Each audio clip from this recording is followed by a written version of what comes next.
Hello and welcome to my channel. Starstruck Rambler here. I ramble about it so you don't have to. Today we have another flat earth debunking video for you guys today.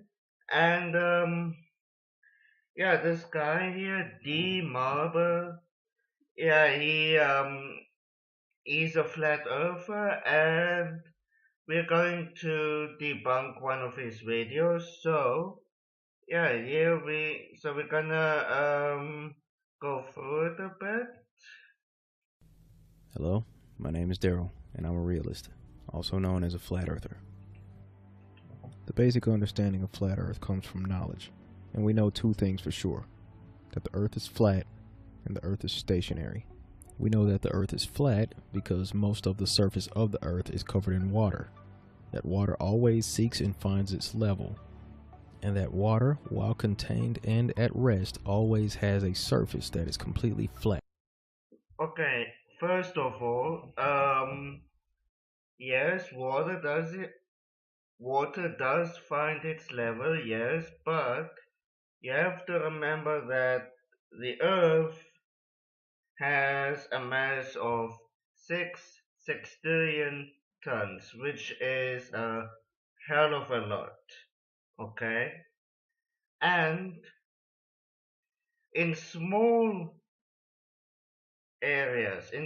things like the ones you showed, bathtubs, ponds, glasses, this lake here, water does find its level. On a large scale, let me show you. Now, on a large scale like this, the center of mass for the Earth is at its core, as in the inner and outer core.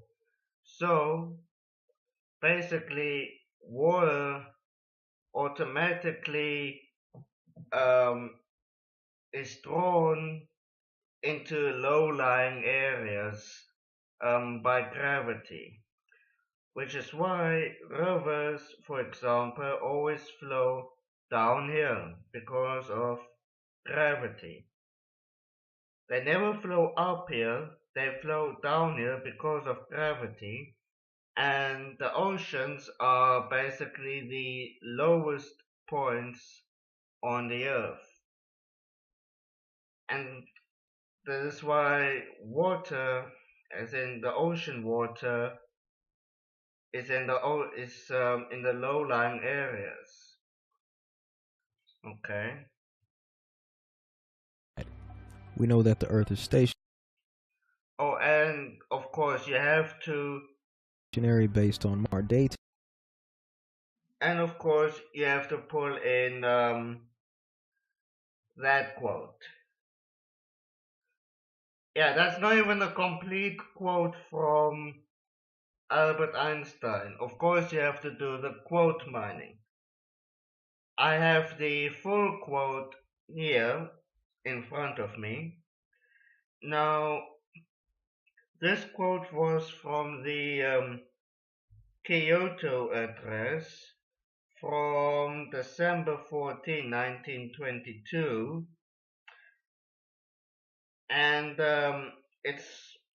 it's a quote from how he created his theory of relativity. Let me quickly read it for you. While I was thinking of this problem in my student years, I came to know the strange result of Michelson's experiment. Soon I came to the conclusion that our idea about the motion of the Earth with respect to the ether is incorrect with if we admit Michelson's null result as a fact. This was the first path which led me to the special theory of relativity. Since then I have come to believe that the motion of the Earth cannot be detected by any optical experiment, though the Earth is revolving around the Sun. You haven't even given the full quote here, you twat. Now this full quote that I read um, was with Marcuson and Morris experiments about the ether. It was at that stage it was believed that light needed a medium to go through outer space. Hence this ether. This ether was supposed to be the um, this medium through which light had to travel to reach the Earth, for example. Now, Marcuson's experiments were supposed to prove that ether exists, but unfortunately, these experiments failed, and Albert Einstein, as a result, had to came up with the theory of relativity. Hence the quote here. Today experience of living on a motionless plane. These two things we know for sure. One of the more widely accepted models of the flat Earth is the azimuthal equidistant projection, or the AE map.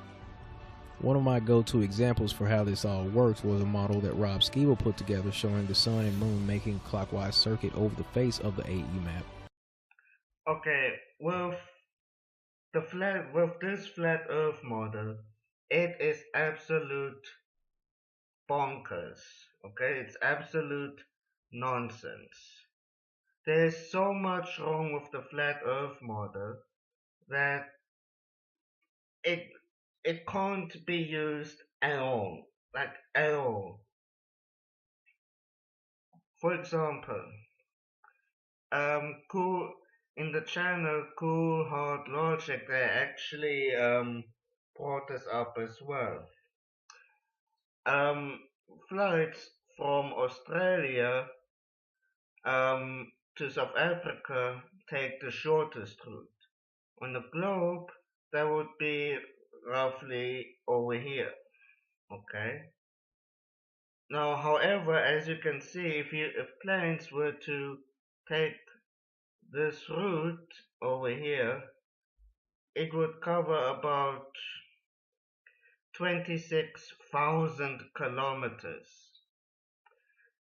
Now, on a proper globe, on a spherical Earth, that distance actually gets halved to 13,000 kilometers. Okay, and it takes planes going from South Africa to Australia about 8 hours to reach either continent. Let's say you take a plane from Johannesburg to Perth, Australia, you would be flying 13,000 kilometers over a period of about 8 hours. On this flat globe model in front of us, that distance and time basically doubled, okay? The distance between Johannesburg and Australia or Perth would basically go from 13 hours and 13,000 kilometers and 8 hours to 26,000 kilometers and 16 hours. So this model is already bonkers. I've even used it in a video or two. But towards the end of last year, there was a great deal of contention in the community because some guy was running around screaming at everyone that the sun couldn't possibly be making a clockwise circuit, even going so far as to attacking those of us who didn't publicly denounce the AE map. But I had seen a time lapse of the sun seeming to do just that. The sun seemed to be making a clockwise circuit around the North Pole, and someone took a video of the sun doing just that. Could that have been faked? Actually, no, I can already explain this as well. This clip, time lapse, was from the northern summer. Let me bring up the globe. Let me bring up the other globe just now, okay? Now, during certain times of the year, for example, the sun um, doesn't set at all during the northern or southern summers. In this one here, for example, the northern hemisphere is pointed towards the sun. So here the Earth's northern hemisphere has summer, okay? While the my English is crap again.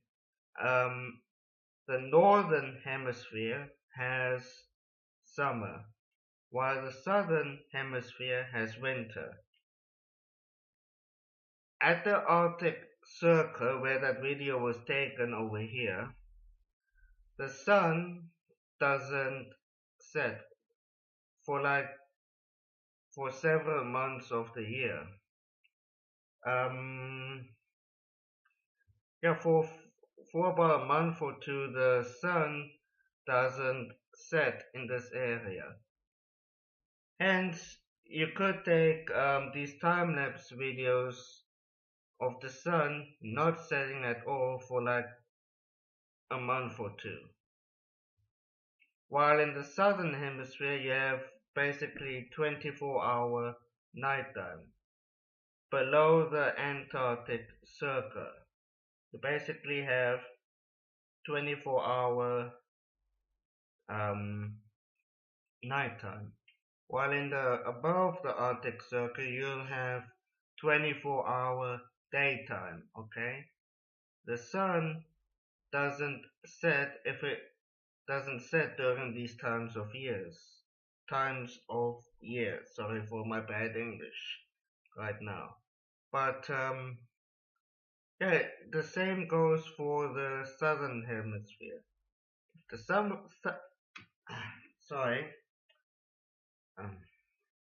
If the southern hemisphere is pointed towards the sun, then in the south we have summer, while in the north it would be winter.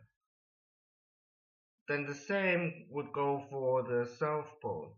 The South Pole would have basically 24 hours of sunlight, while the North Pole would have 24 hours of nighttime. Okay, back to the video. I needed to find out for myself, so I decided I'd take a trip to Alaska during summer solstice, being that that's the time where the sun would supposedly be circling closest to the North Pole. So I bought a new camera, bought spare batteries for that camera, extra memory cards, and a swivel mount so I could get my own time lapse. Fortunately, I was able to call in a favor to a friend in Alaska, and he was by my side for the whole trip. The plan would be to travel to multiple vantage points with minimal obstruction so he could track the sun's movements in the sky, get a time lapse of the sun making its circuit, and take hourly pictures showing the sun's position in the sky. The first place we would go to was called Murphy's Dome, and we would use that tower in the background as a reference point to track the sun's movement. So that was where I'd set up the P900 for a time lapse. Now, to take these pictures from my phone, I downloaded an advanced photography app. This thing would show your time, date, elevation, grid coordinates, and most importantly, azimuth. So if you do a 360, it's going to show you on screen your degrees and the position that you're facing. Very important for this project, as you can see here.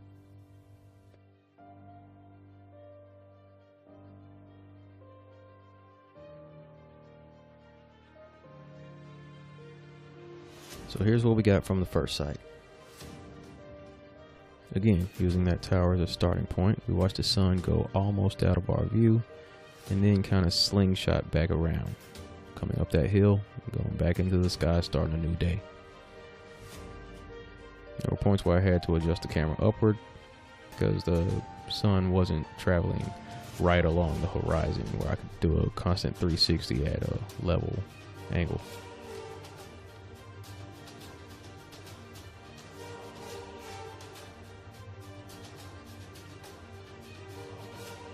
It got really cloudy towards the end of the day too. We were still able to track the sun for the most part. So as you can see, the sun gets back to the tower, our original starting point. You can see the rays. Hang on. And then, there you go. Okay, yeah, so the rest of his video is basically him just taking time-lapse pictures of that place, Murphy's Hill, which is near Fairbanks, Alaska. Yeah, like I said before, during the summertime, that area above the Arctic Circle will have 24-hour sun, okay? Because, like I said before, the northern hemisphere is pointed towards the sun. So, some areas above the Arctic Circle will have 24 hours of sunlight, as you see. The sun doesn't set To in those clarify, this areas. project was to determine the movement of the sun over the face of the Earth. This was not an argument for the AE map itself. Now, the AE map has been a useful tool, but it does have some things that need to be worked out with it. Perhaps those people's observations of the suns moving through the sky didn't match the AE map because the land masses are not the size or location that we... Wait, what? What? What if more land is being hidden right under our noses? What the flip? Seriously? Hello? I mean, seriously, what the flip, man? we've been told. Maybe that's the answer. But now we know three things for sure. The Earth is flat, the Earth is stationary, and the sun makes a clockwise circuit over the face of the Earth. Um, yeah, no. Go back. Okay, seriously, no. The Earth is spherical, firstly. It only appears flat from the surface, okay? The higher you go above the surface of the Earth, the more round it appears, okay? The Earth is just so darn huge that from the surface it appears flat, okay? If you're on the ISS or International Space Station, then you can definitely see the curvature of the Earth. Now, the third one, sun making a clockwise circuit over the face of the Earth. No, that's the Earth rotating beneath us, okay? The Earth is, the Earth is a spheroid and it is spinning. The second one in the middle, the Earth is stationary. No, it is spinning, like I said before, and also, do you mean as in completely stationary, as in not moving at all? Is it like just, what do you mean it's stationary? I mean, you mean not spinning, not moving at all? It's just floating about somewhere? How do you mean the Earth is stationary? Seriously. Also, if the sun is supposedly that small compared to the Earth on that little map of yours, what's keeping the sun and the moon from just floating away? What about all the other planets? Hmm? Hmm? Explain all that. Anyway, that is the end of my video. The debunking, so to say. Anyway, if you liked this video, please leave a like and please subscribe if you haven't, and please leave a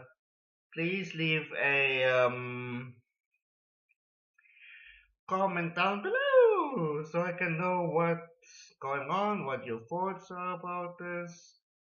Do you agree with me? Do you agree with this flat earth crap? Why do you agree with the flat earth crap? Maybe we can have a conversation about all this.